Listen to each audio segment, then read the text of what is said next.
کے لیے نہیں. اگر آپ مجھے خوش کرنے کے لیے سبحان اللہ کہیں گے تو آپ کو ثواب نہیں ہوگا. اللہ کی عبادت میں جب تک خالص رضا الہی کی نیت نہ ہو تب تک اس کا اجر نہیں ہوتا. تو آپ چپ کر کے بھی سنیں گے تو میرے لیے یہ بھی بہت کافی ہے, لیکن توجہ میری بات پہ رہے تو بڑا اچھا ہے. آپ حضرات غور کریں گے, اللہ کریم نے فرمایا کہ ان سے کہہ دو اے محبوب فرما دیجئے کہ میں تم سے تبلیغ دین پر کوئی اجر نہیں مانگتا الا المودۃ فی القربى, اگر کچھ کرنا ہے تو میرے قریبیوں سے پیار کرتے رہنا. اہل بیت حضور کے قریبی, خود نبی پاک سے صحابہ نے پوچھا حضور گھر کے اندر جو قریبی ہیں ان کا تو پتہ ہی ہے, تو محبوب اس کے علاوہ کوئی خاص لوگ بھی بتا دیے جائیں. تو محبوب نے فرمایا علی, فاطمہ اور ان کی اولاد, یہ میرے قریبی ہیں, ان سے پیار کرنے کا حکم ہے, ان سے پیار کرنا چاہیے. ہمارے ہاں پتہ کیا ہوتا ہے, پیار نہیں ہوتا, بحث ہوتی ہے. ہمارا بحث کا دور ہے, یکم محرم سے 10 محرم تک بحث ہوتی رہتی ہے. فضول سا ایک آدمی ہے, اس کے سر پہ ٹوپی بھی نہیں, منہ پہ داڑھی بھی نہیں, اس نے کوئی فضول سی بات کر دی ہے, وہ کلپ کسی نے سن لیا ہے, وہ لے کے گھومتا پھر رہا ہے کہ جناب یہ دیکھیں یہ بندہ کیا کہہ رہا ہے, جواب دیں. تو میں نے کہا بندہ تو دیکھ لو, اب ہر ایک کا جواب دینا شروع کر دے بھئی. اب ہر ایک کا جواب تھوڑی, میری یہ نوجوان خاص توجہ کریں سوشل میڈیا استعمال کرنے والے, اب ہر ایک کا جواب دیا جائے گا, پہلے اس کا معیار دیکھا جائے گا. آپ بھی ہر ایک کی بات نہ سنا کریں.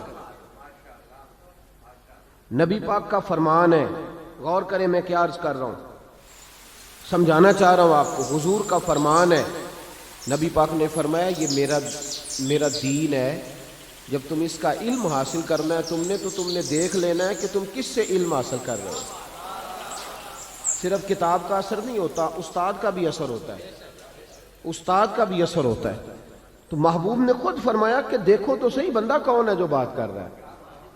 پہلے یہ یاد رکھیں کہ بحث سے بچیں, الجھیں نہیں. پہلے زمانے میں لوگ عمل کرتے تھے, کوئی بات ملتی تھی تو عمل کرتے. اب لوگ بحث کرتے ہیں. بھئی کتنی کتابیں لکھی جا چکی ہیں کہ میلاد شریف جائز ہے, پوری دنیا میں میلاد منایا جاتا ہے, عرب میں, عجم میں, ہر جگہ. لیکن ہر سال 12 ربیع الاول کو سنی اٹھ کے پوچھنے لگ جاتا ہے جی فلانا مولوی یہ کہہ رہا تھا, تو آپ بتائیں جائز ہے کہ ناجائز ہے. تے میں کہ ساڈے کولوں تے تو ہی نہیں منیا ساری عمر, تے اونوں اسا کی منانا ہے, تینوں ہی نہیں سمجھ آئی بیلیا, تو پھر پوچھ رہا ہے ہر سال ہی کہ منانا ہے کہ نہیں منانا. تو عمل کریں, بحث نہ کریں. صحابہ بحث نہیں کرتے تھے, عمل کرتے تھے. انہوں نے بحث نے عمل کیا, ساری زندگی عمل میں گزاری. یہ جو عقل ہوتی ہے نا, عقل, یہ تو بہت زیادہ عقل مند آدمی, آپ کو پتہ ہے خودکشی کون کرتا ہے؟ بہت عقل مند آدمی خودکشی کرتا ہے. کیوں بھلا؟ اس لیے کہ وہ اپنا دکھ کسی کو بتاتا نہیں, وہ اپنے آپ کو سب سے سیاںا سمجھتا ہے. دکھ جب بتایا جاتا ہے تو دکھ بٹ جاتا ہے, تقسیم ہو جاتا ہے. وہ جو عقل مند آدمی ہوتا ہے وہ کہتا ہے میں کسی کو بتاؤں اتنا سیاںا ہو کے, تو گھٹ گھٹ کے مر جاتا ہے, خودکشی کر لیتا ہے. یہ جو عقل ہے نا, عقل, اقبال کہنے لگے عقل کو تنقید سے فرصت نہیں, 2 3 4 منٹ نہیں تنقید کرتی بلکہ ہر وقت ہی کرتی رہے, فرصت ہی نہیں, فارغ بیٹھتی نہیں. عقل کو تنقید سے فرصت نہیں, تو عشق پر ایمان کی بنیاد رکھ. تو مان چپ کر کے, بحث نہ کر, مان.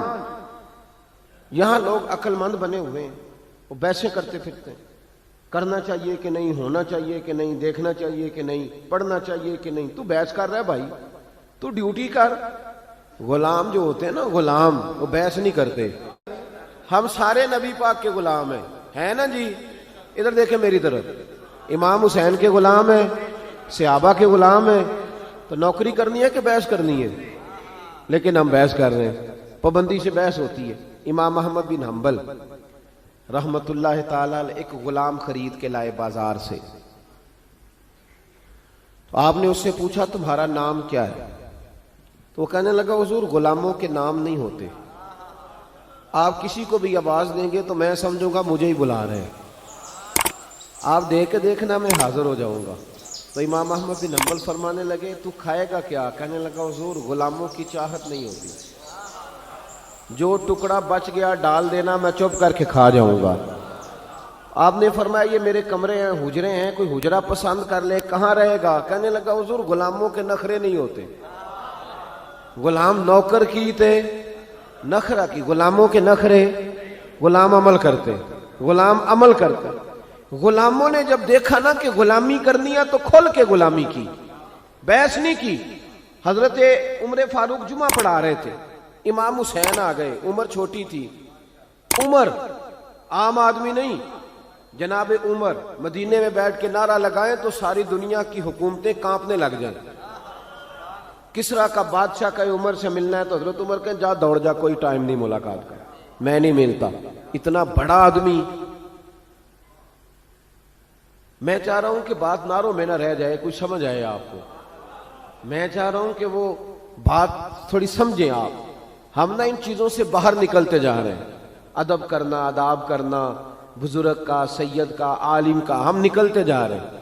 پڑھے لکھے نوجوان سمجھتے ہیں کہ پڑھا لکھا ہوتا ہی وہ ہے جو کسی کی مانے نہ، جو کسی کی نہ سنے وہ پڑھا لکھا ہے۔ یہ غلط ترجمہ کیا تو نے بھائی۔ پڑھا لکھا اس کو کہتے ہیں جتنی تعلیم آتی جاتی ہے اتنا ادب بھی آتا جاتا ہے، اتنا اس کے اندر اخلاق آتے جاتے ہیں۔ میرا بیٹا بھی آتا ہے جمعے والے دن، جب جمعہ پڑھا رہا ہوتا ہوں تو کئی دفعہ بیٹا آ جاتا ہے چھوٹے والا، اب وہ چھوٹا ہے اس کو نہیں پتا کیا کرنا ہے، تو میں کوئی اشارہ کرتا ہوں کہ اس کو گھر لے جاؤ۔ بھائی بچے بچے ہوتے ہیں تو اب بچوں کے ساتھ گفتگو جمعے میں تھوڑی شروع کر دی جائے گی، تقریر چھوڑ کے آ جاتے ہیں بچے۔ امام حسین بھی آ گئے مسجد نبوی میں۔ ایک دفعہ پہلے آئے تھے دونوں بھائی، امام حسن اور حسین، تو جب دونوں مسجد میں وہاں داخل ہوئے نا، سامنے حضور خطبہ دے رہے تھے، تو امام حسن رضی اللہ تعالیٰ عنہ کا پیر ان کے اپنے کرتے میں الجھا، وہ گر گئے۔ حضور کسی صحابی کو بھی کہہ سکتے تھے ذرا اٹھاؤ بچے کو، لیکن نبی پاک نے جمعہ چھوڑ دیا۔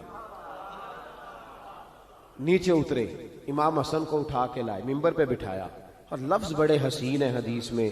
محبوب فرمانے لگے یار یہ اولاد آدمی کو بزدل نہیں کر دیتی، یہ کمزور نہیں بنا دیتی، بچہ گرا ہے تو دیکھا ہی نہیں گیا۔ حضرت عمر جمعہ پڑھا رہے تھے، امام حسین آ گئے۔ یعنی یہ وہ درویش آدمی نہیں، ملنگ نہیں جو ہر وقت ایسے کر کے، یہ وہ والا بندہ نہیں۔ حضرت عمر فاروق بڑے جری آدمی ہیں۔ حضرت عمر فاروق تو جا کے حجر اسود کو کہنے لگے تھے میاں میں کوئی لکیر کا فقیر نہیں کہ تیرے بوسے لیتا پھروں، میں نے کبھی تجھے پلٹ کے دیکھنا بھی نہیں تھا، میں تو تیرے اس لیے بوسے لیتا ہوں کہ تجھے میرے نبی کے لب لگ گئے ہیں، میں کو بلا وجہ لکیر کا فقیر نہیں۔ بڑا جری دلیر آدمی حضرت عمر۔ امام حسین آئے سیدھے حضرت عمر کے پاس، جب سیدھے منبر کی طرف جا رہے تھے تو حضرت علی نے پکڑا امام حسین کو پیچھے سے، کدھر جا رہے ہو؟ تو حضرت عمر کہنے لگے علی چھوڑ دے، میرا اور حسین کا معاملہ ہے، آنے دو۔ امام حسین آئے تو کہنے لگے حضرت عمر کے سامنے کھڑ، میں نے کہا بچوں جمعے میں بچوں سے تو نہیں نا بندہ باتیں شروع کر دیتا۔ تو حضرت امام حسین کہنے لگے حضرت عمر سے نیچے اترو، یہ میرے نانا کا منبر ہے، نیچے اترو یہ میرے۔ حضرت علی نے پھر پکڑا، یہ کیا کہہ رہے ہو؟ حضرت عمر کہنے لگے علی وہ آپ سے تو بات نہیں نہ کر رہا، میرے ساتھ کر رہا ہے نا، کرنے دو۔ یہ صرف آپ سبحان اللہ اور ماشاءاللہ الحمدللہ پکار کر چپ نہ کر جایا کریں، مسئلے کی نزاکت کو سمجھیں۔ بالکل امت سے یہ چیز ختم ہوتی جا رہی ہے۔ آج لوگ اس حسین کے بارے میں بات کرتے ہیں، دو شہزادوں کی لڑائی، وہ جی سیاسی معاملات، ذرا سوچیں سمجھیں، معمولی آدمی کی بات نہیں۔ حضرت عمر اترو میرے نانا کا منبر ہے، تو جناب عمر فاروق منبر سے اتر کے نیچے کھڑے ہو گئے، اتر کے نیچے چپ کر کے۔ تو امام حسین فرمانے لگے جا کے اپنے نانا کے منبر پہ بیٹھ۔ حضرت عمر فرمانے لگے حسین میرے نانے کا تو کوئی منبر نہیں یار، منبر بس تیرے نانا کا ہی ہے، میرے نانا کا منبر ہے ہی نہیں تو جاؤں کدھر، کوئی منبر نہیں میرے نانا کا۔ یہ لفظ کہے تو جناب عمر رو پڑے، کہنے لگے میں تو اونٹ چرانے والے کا بیٹا ہوں، میرے نانا کا منبر کہاں سے آیا؟ امام حسین بڑی معصومیت سے کہنے لگے کوئی منبر نہیں آپ کے نانا کا؟ کوئی نہیں۔ کہنے لگے چلو ٹھیک ہے پھر میرے نانا کے منبر پہ بیٹھ جاؤ، کوئی نہیں بیٹھ جاؤ۔ اب حضرت سیدنا عمر فاروق دوبارہ آئے منبر پہ، دوبارہ منبر پہ آئے اور منبر پر بیٹھ کر فرمانے لگے لوگوں سنو، میں اپنی مرضی سے ممبر پہ نہیں آیا تھا، مجھے ابو بکر نے بٹھایا تھا، مجھے ابو بکر نے بٹھایا تھا، پھر مجھے حسین نے اتارا، اب دوبارہ حسین نے مجھے بٹھایا ہے۔ کسی میں جرت ہے تو مجھے اتار کے دکھائے، ہے کسی میں طاقت تو اتارے عمر کو، اس لیے